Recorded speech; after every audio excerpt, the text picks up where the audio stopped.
Straight to the point. Arita mahigala sa atong hisgutanan rumbuntaga mga kaigalaan. Ang uban mga sukid di paminaw ni ingon na lang nga kay karon magud nagpapulso ko sa akong FB page Inday Maris unsa man inyo ikasulti sa trial. Murag ingon sa simila ay naman.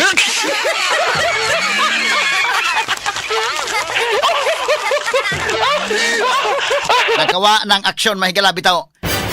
Sa trial, makasabot lagi ko sa mga tao sad. Muna kong giingon nga, lisod na ba ang panahon ron, panalbaho na lang mo din ha.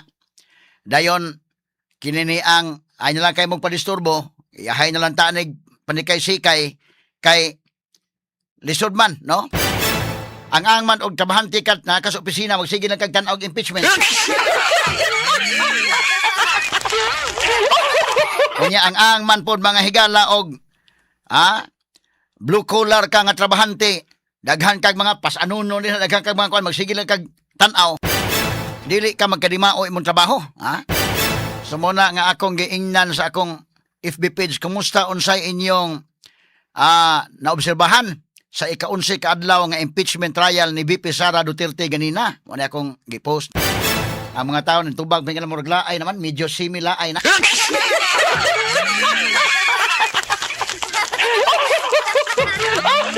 Basta gani mahigala akong friend dito sa US nga tigtanaw. Good morning mga panyera, Virginia Regilosa. Insa di na lang ko tanaw, minaw na lang ko sa mong komentaryo.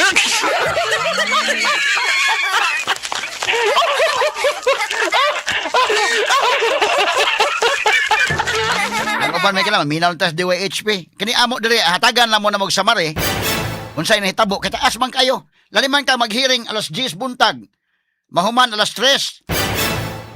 Unya, naay mga portion nga laay, makasabot gyud ta nga laayon mo, kay kini magud mahigalang mas bubinta-binta tong aligre tong kwan, Article 4, although pay katong Article 4, to be very honest lang yun ninyo sa mga witnesses, medyo alanganin sa ang prosecution. Labaw na tanan katos matibag, nga ngano tong ilang gipresent. Nga katos matibag, mahingala dili pa man sa mga NBI director at the time, sa pagprisko ni Sara Duterte nga gisapot siya. O niya, ikaduha sa matibag pod, doon na po iyang kaugalingon nga pagpanghulga. Ha? Medyo siya mismo nang hulga manghigala itong Mil Sabio. Straight to the point.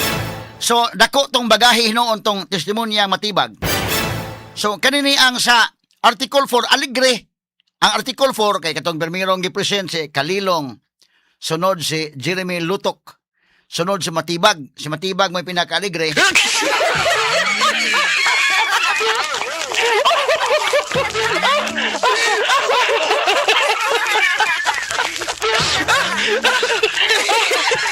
Magkadimao may galang testimonya. Ya medyo aligre to kay og sa kaso pagud ni katong Article 4 nga naa diha ang grave threats, naa diha inciting to sedition. Mura na siya kaso nga criminal case ba? Nga mas aligre man criminal case unya dili kay complicated mahigala nga kwan. Pag abot na nila sa Article 1, kining confidential funds na tungod sa kadaghan dokumento mura sa nahimong civil case. Munang medyo laay gyud. Kana sa proceedings korte ha. Ang criminal case medyo aligre man. Ang civil case medyo laayon gamay kay dokumento may daghan ana. Kani gud laliman ka mahigalag 15 ka mga boxes sa mga documents. Unya nagpresentar pod kagahapon sa Attorney Lorna Kapunan, medyo tigun-tiguan na gid si kwan Kapunan day. Wa ko kakitaan niya sa korte ginoon pod. Pero daghan man ko sa mga interview sa una magtuo sa Tamaygala nga kuan gyud sad. Maayo siguro gyud korte pod ni, pero medyo kuan na gyud sa, medyo milurang siguro sa pangidaron day Maris. Kay ni hangyo naman sa gahapon nga kanang Your Honor, kinini ang mga isgog 3 minutes nga kinini ang break sa kadali para makalingkod ko.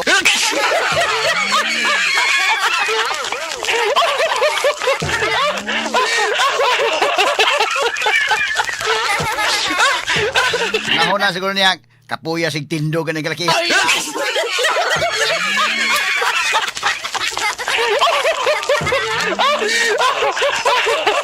Asas Kapunan mahigala, gikapoy tindo. Nangayo og break, mahigalang 3 minutes. ang counsel mahigala for the prosecution kay aron ko no ma-check ang mga dokumento niya aron makalingkod sa ko, Your Honor.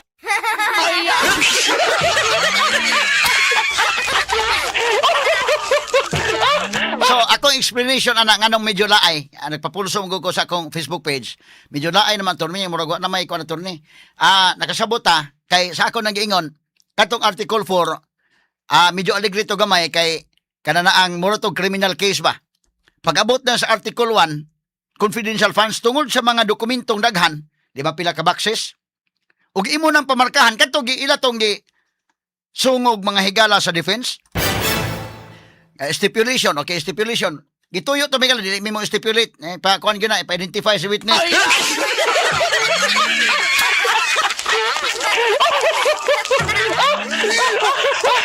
Langan-langan mahigalas proceeding samot gyud kalaay.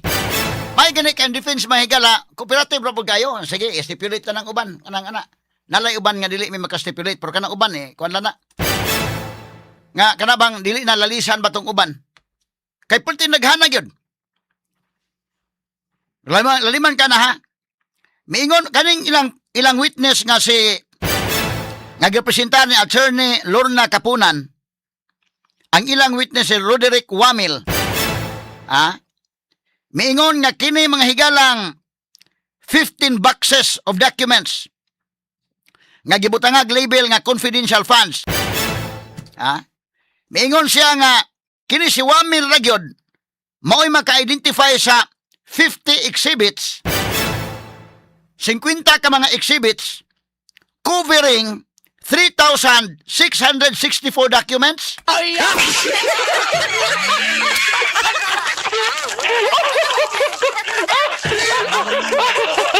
Laliman kang 3,000 ka mga documents, including 3,617 acknowledgement receipts.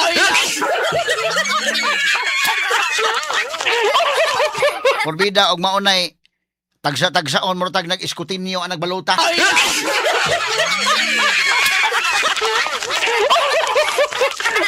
Abtan yung siyam-siya mga sukid tig paminaw. So manang medyo laay. Mo na usa akong explanation nga nalaay na tungod kay ni ata sa portion nga nag-identify ining mga documents.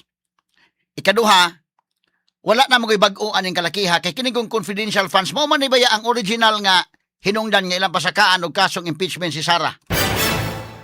Katong uban katong Article 4 nga nanghulga si Sara, yang gihulga ang presidente. Kuan na ba lang to? Bunga na ba na to? Hingkalit na ba na to kana bitawng kabantay kay Maris nga pinaka hinungdan gyud confidential funds. Nga sige sa imbestigar hantod si Sulay Calupis ilang gipa-apil, nga gi-contempt na suko Sara pagkasuko Sara. May issue sa statement atong preskon, agi pasakaan na po nag-appeal na sa article of impeachment sa ito pananganak. Ang pinaka-inahan aning complaint, kini siya, ang confidential funds. Kadtong article 4 nga, betrayal of public trust, nag-appeal dito mahigala ang kinini ang grave threats o ingon man mga kagalaan ang inciting to sedition, anak na to. Ang pinaka-inahan ani, kabantay mo, pagsugod yun, sa mahinungdan nga napasakaan si Sara og impeachment tungod sa confidential funds. Kadtong Article 4, nga nanghulga Sara, anak na to ani. Anak na to kay gisapot si Sara nga ang iyang chief of staff nga si Sulay Calupis gi-contempt, gi-invite mahigala sa Quadcom, gi-contempt, pag humag-contempt, gi-priso diha sa Senate, unya gibalhin og priso ngadto sa prisuhan sa kriminal. So nagpa-priskon Sara, pag-priskon gitrigger sa reporter pangutana, ni tubag mga kagalaan og init nga pagkatubag, agi butang na po na, another na po ni. Sa to pa anak to, ni ining Article 1 nga confidential funds. Ang uban, pulo sa mga anak-anak na lang. So kini maoy pinaka, so bunog na kayo ng confidential funds, pagsugod pa lang.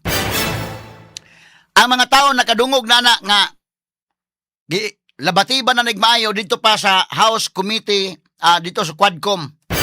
Sila si Barber, sila si Paduano, sila si Kuan, Suarez,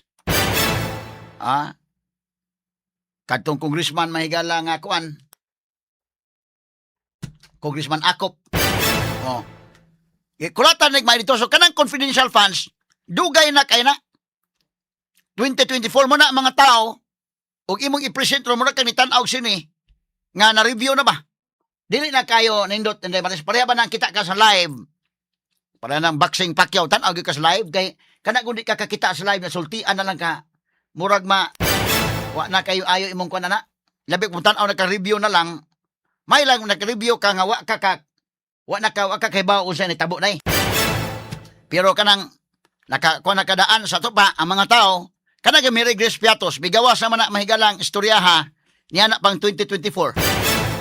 Bigawas naman na 2024. Mama na isyo Mary Grace Piatos day ana. So, gi-explain na po na mahigala sa mga abogadong Sara nga alias lagi na kay confidential funds man na itong gigamit. Ang angman og mo gamit kay tinuod nga ana, ha? So, kini ni ang una nang nabati ang pangan nga Mary Grace Piatos katawanan pagsugod ang nagawa sila katawanan no oy. Kuan man chichirya man ini ana. Tubag po ng mga abogadong Sara nga dili lagi na kuan. Natural sa intelligence community di man kamo gamit tinuod ngan. Lahi man na nga kalibutan god kanang sa intel. So natural inalias ang mga gamit ana. So karon kini ni ang niadto pang Quadcom bunog na kayo kanang isyu ha. Si Mary Grace Piatos migawas naman na nadto pang 2024. Pag 2025 balik na pod kay kini ni ang impeachment auto to niya na kuan man wa man madayon. So, another na po, kaduhang impeachment, ila na pong gi-take up sa House Committee on Justice, bunog na kayo. Sa to pa kung itanaw ka o sini, ikatulo na nimong review ni Ron. Ikatulong review. So, murag wala na kay impact. Di ba para sa una paggawas ba dahil, hala, Mary Grace Piatos na, niya mga tao, puno pa po kay ka, kung unsa man, ano mga serious man, gi-explain na mahigala. So, mo na hinungdan nga medyo gilaay na ang mga tao. Pag-abot mang higala sa kagahapon, gawas sa podanga ni Mary Grace Piatos, dili na kayo dakog impact. Unya ato ramang gitanaw mga higala, tanaw nako. Kini ni ang unsaon pagtubag ni Sara ni nga ang kini Mary Grace Piatos ra ba? Kini mga tao no depende gyud sa ilang kuan. Depende gyud sa ilang preference og asa sa nilaban day. Kay kini gud mga kaigalan, i-explain ko ni Sara ni kay kining Mary Grace Piatos nakadawat og 70,000 pesos. Payment for reward. So malagmit, doon ang information nga ilang nakuha, gitagaan. Mao anak mo ka ng intelligence. Ako na bitaw nag-experience sa una ba, pareha ng Abu Sayyaf sa Bohol ba? Nakapatay itong army, nakapatay mga civilians, ingos Duterte be. Di ay tag 1 million ang o anang Abu Sayyaf, kisay makatugan. Tag 1 million ang o. Anitugan yung mga tao dito eh. Nahurot itong Abu Sayyaf o kamatay. Dahil katapusan mahigala nga, di ba, sumdum ka ito? Dahil katapusan nga palit o kwan, gutom siguro itong Abu Sayyaf manghigalang kwan. Ni palit mga kaigalaan o paan dito sa Bikiri. Kunya ni sakay habal-habal padong balik sa bukid. Aw ang habal-habal driver ni tug ano eh.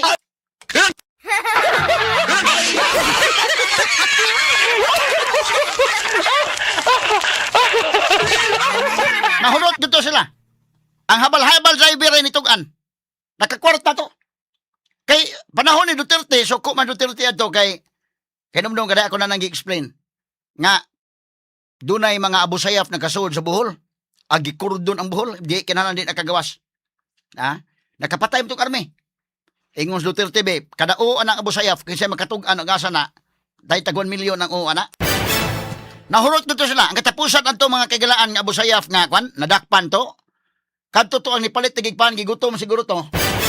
Nipalit og pan, Bikiri niya, Pacquiao habal-habal, padong sa bukid.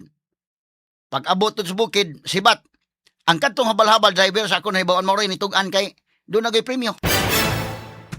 Limang ka nag-premyohan og 1 million og kisay makatugan asa ni. So gitugan, nadakpan to nga ang Abu Sayyaf. Pagkadakpan, natinggalan ta pagkaugma, namatay. Unya, pag ingon nga namatay man, ingon, nidagan man ni sukol man.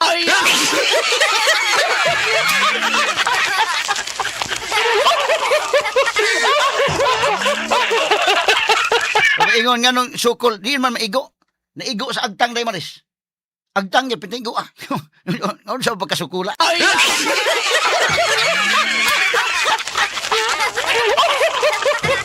Pero ang mga tao sa Bohol, no? Kanang mga bulanon, mahigala medyo butanon man yung mga bulanon, wala ganing probinsyano kay pagdating ba. Medyo okay na yung mga bulanon, mga kinaiya. Pero ang mga bulanon, mahigala, wag yung reklamo day, maris. Wag yung sa maingon nga, justice na, kay nga nga katong busayap. Kaya akong duda ito, kuhan mag ito.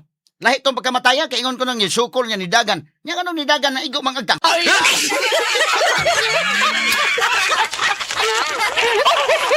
Mura ka mga tao, una-una, kanip itang dautan na bitaw kayo, naghatag o ka gubot. Mura ka mga tao, gusto na nga, may paghipuso ng mga tahuan na, eh. Mura ka na, mura kumo na nga higala nga, kuhan. Labib ka ng drug lord, bitaw nga. Kay bawa ka ng drug lord, way makabadlong yun. Mama na, panahon Duterte nga, nahimo mahigalang, ang uban, sukon Duterte. Ang uban, heroes Duterte. Kaya na mga drug lord, way makabadlong, say haod, unya, sige, pamaligya, drugs, ha? Nahimo bang sagbots katilingban? Pag abot ni Duterte, nangawag tang mga drug lord, lipay sila. Pero ang uban, suko po, manang nabahin yun mga tao, no? Doon ay nalipay yung Duterte, doon ay nasuko. Pero tanaw na ko kini mga tao, tanawa, kanang mabulanon, nakabadungog bagos bulanon dahil yung reklamo dahil, wag ginareklamo ito. Kaya gipaibisigan man to, ano man ang katong katapusang Abu Sayyaf, nadakpan, namatay. Lima ka nadakpan karon kaugma namatay, nga naman, hinsukol. Ay!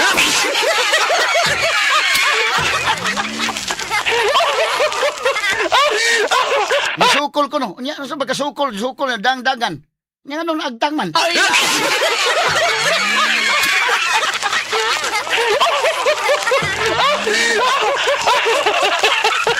Nya kanang nakadawat na ng information may galamon ay gasto ang gasto na intelligence fund may gasto na confidential funds ba. Nya dili mo isulti kisa ingan.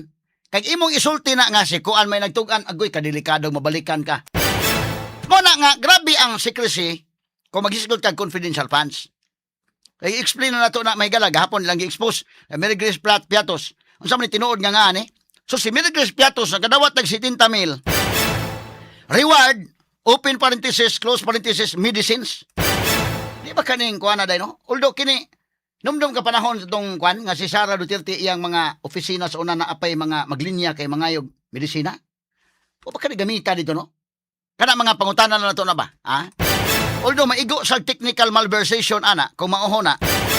Pero giunsa man to nila, unsa kay pamaagi ato. Pero tabang gyud to sa mga pobre. Kabantay mo sa una nga maglinya sa Office of the Vice President kay tuwa si Sara manghatag og tambal. Naman na apil man as kwan. O mga burial assistance ana. Nagikuha nila og budget ang OVP wala na. Karon mo explain ang OVP wa na may ikahatag. Di ba kani apil dito mo na dakong pangutana pero ang narratives ani mahigala kinsa may maalkansi sa narratives ani. Pero wala gina kung imong basihan ang technical malversation maigo sila ana depende na unsa nila pag explain.